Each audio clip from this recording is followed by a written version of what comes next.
Hi friends, வணக்கம். Welcome back to Tamil Mithran. சென்னையிலிருந்து சூர்யாவோட மும்பைக்கு போய் செட்டில் இருக்கிற ஜோதிகா தொடர்ந்து ஹிந்தி படங்கள்லையும் வெப் சீரிஸ்லையும் நடிச்சிட்டு இருக்காங்க. அஜய் தேவ்கான் மற்றும் மாதவன் கூட சேர்ந்து சைத்தான் படத்தில் நடித்த ஜோதிகா அடுத்து நெட்ஃப்ளிக்ஸ் வெப் சீரிஸில் நடிச்சிருக்காங்க. டப்பா கார்டல் அப்படிங்கிற இந்த வெப் சீரிஸில் சபானா ஆஸ்மி லீட் ரோல் பண்ணியிருக்காங்க. சாலினி பாண்டே, நிமிஷா சஜயன், ஜோதிகா ஆகியோர் சப்போர்ட்டிங் ரோலில் பண்ணியிருக்காங்க. டப்பா கார்டலுடைய டீசர் சில நாட்களுக்கு முன்னாடி ரிலீஸ் ஆகி நல்ல ரெஸ்பான்ஸ் கிடச்சிருக்கு. வர 28ஆம் தேதி இந்த வெப் சீரிஸ் ரிலீஸ் ஆக இருக்கிற நிலையில் நாளை மறுநாள் ட்ரெய்லர் ரிலீஸ் ஆகும் அப்படின்னு சொல்லியிருக்காங்க. தமிழில் நெல்சன் டைரக்ஷனில் நயன்தாரா நடிப்பில் வெளியான கோலமாவு கோகிலா படம் மிகப்பெரிய வெற்றி படமாக அமைஞ்சது. அந்த படத்தில் சாதாரண குடும்பத்தில் பிறந்த ஹீரோயின் குடும்ப பிரச்சனை காரணமாக எப்படி கஞ்சா கடத்தி தன்னோட குடும்பத்தை காப்பாற்றி சர்வை பண்ணுறாங்க அப்படிங்கிற மாதிரி கதை இருக்கும். அதே போல தான் டப்பா கார்டல் வெப் சீரிஸும் 5 பெண்கள் சேர்ந்து டிஃபன் பாக்ஸ்குள்ளே கஞ்சா கடத்தி வாழ்க்கையில் எப்படி சர்வை பண்ணுறாங்க அப்படிங்கிறது தான் கதை. இந்த 5 பெண்களில் ஒருத்தங்களாக தான் ஜோதிகா நடிச்சிருக்காங்க. இந்த நிலையில் கொஞ்ச நேரத்துக்கு முன்னாடி இந்த படத்துடைய ப்ரெஸ் மீட் நடந்திருக்கு.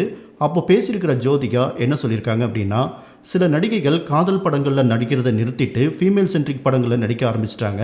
இந்த எவல்யூஷன் பற்றி நீங்கள் என்ன நினைக்கிறீங்க அப்படின்னு கேட்குறப்போ, எனக்கு 27 வயசு இருக்கும்போதே அந்த மாதிரி படங்களில் நடிக்கிறத நான் நிறுத்திட்டேன். இப்போ எனக்கு 45 வயசு ஆகுது.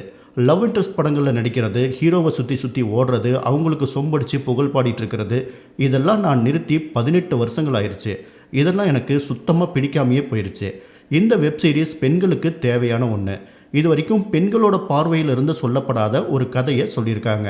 இப்படி ஒரு கதை இது வரைக்கும் வந்ததே கிடையாது. வீட்லேயே இருக்கிற பெண்கள் எப்படி வெளி உலகத்தை ஃபேஸ் பண்ணுறாங்க அப்படிங்கிறதுக்கு இம்பார்ட்டன்ஸ் இருக்குது. என்னோட கேரக்டருக்கு நிறைய டெப்த் கொடுத்து எடுத்திருக்காங்க. வெளியே இருக்கிற பல பெண்கள் என்னோட கேரக்டர் கூட கனெக்ட் ஆவாங்க அப்படின்னு அவங்க சொல்லியிருக்காங்க.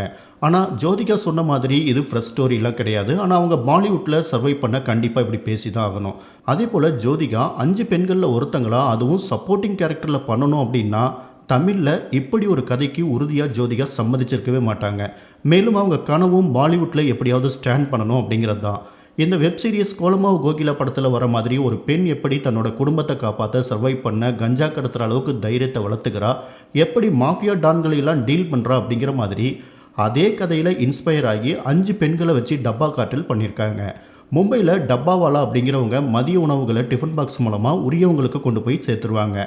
அந்த டிஃபன் பாக்ஸில் வச்சு பெண்கள் எப்படி கஞ்சா கடத்துகிறாங்க, எதனால் இந்த தொழிலுக்கு வந்தாங்க, என்னென்ன பிரச்சனைகளை ஃபேஸ் பண்ணுறாங்க அப்படிங்கிறது தான் டப்பா கார்டலுடைய கதை.